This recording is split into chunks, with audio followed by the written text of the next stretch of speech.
In Central Africa, after 2 years of a total shutdown due to the COVID-19 pandemic, the National Parks Agency has decided to resume public observations of Gabon's gorillas, hoping the iconic species will serve as a booster for niche tourism. However, conservationists emphasize the need to protect these endangered species, especially at a time when the earth recovers from human activities. News Centre's Omololade tells us more. Ecotourism in Africa exists on many levels all over the continent, from local guided hikes into the central rainforest and camping out under the stars in the Sahara to supporting grassroots initiatives in remote communities. From helping boost mountain gorilla numbers in Rwanda to fostering better relations between locals and wildlife in Mozambique and preserving the iconic gorilla species in Gabon. Environmentalists in Africa emphasize the protection of these species to avoid extinction from the continent. Donc on utilise l'habituation de gorille aussi pour essayer de sensibiliser le maximum de personnes pour la protection des gorilles. Parce que c'est une espèce quand même en voie d'extinction si on ne fait pas quelque chose. Donc le fait d'habituer les gorilles et qu'ils sont habitués à notre présence, les touristes viendront voir et ils vont servir d'ambassadeurs pour leur propre protection. While the gorillas and forests in Rwanda are firmly protected from encroaching farmlands, thereby contributing about $400 million a year to the ecotourism industry.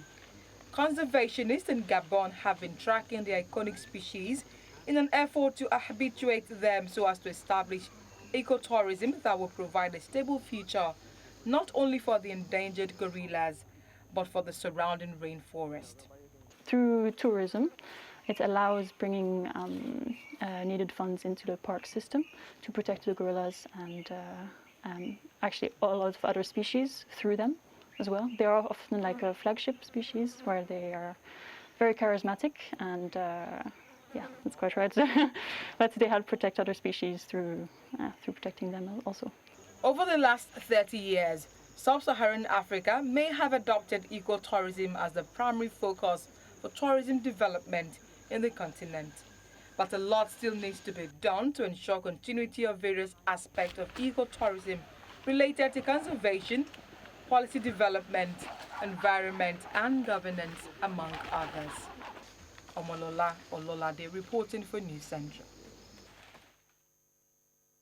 Each year on April 22, the world celebrates Earth Day to create awareness about the vital need to protect the planet from pollution. This year's theme, Invest in Our Planet, focuses on inspiring governments, businesses and citizens to combat climate change. News Centre's Niyi Omoniyi chronicles the importance of the day. Today, the Earth is facing a triple planetary crisis: climate disruption, nature and biodiversity loss, pollution and waste.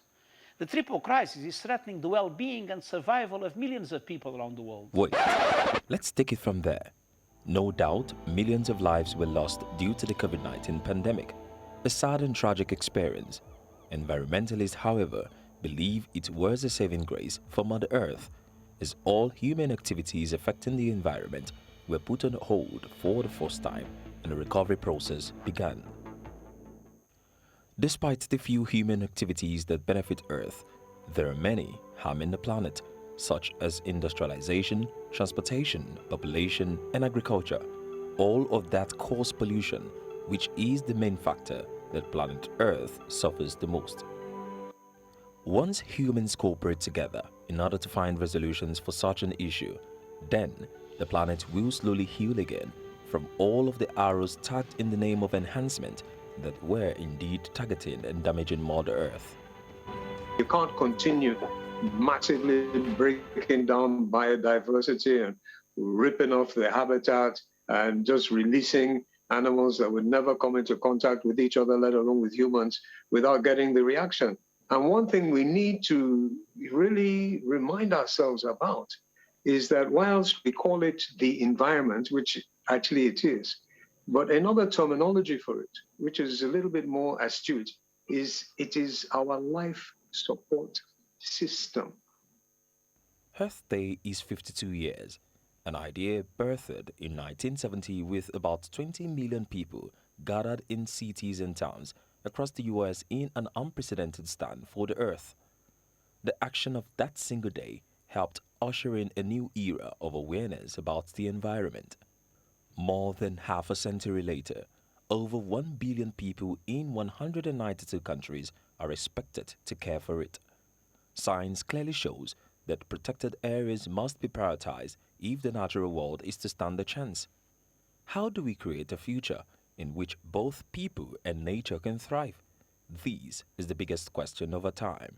We should show far more care and love for our ultimate mother, the earth, and to remember that there's one fundamental law that governs the earth, a law that is practiced and seen very clearly in physics and also in metaphysics.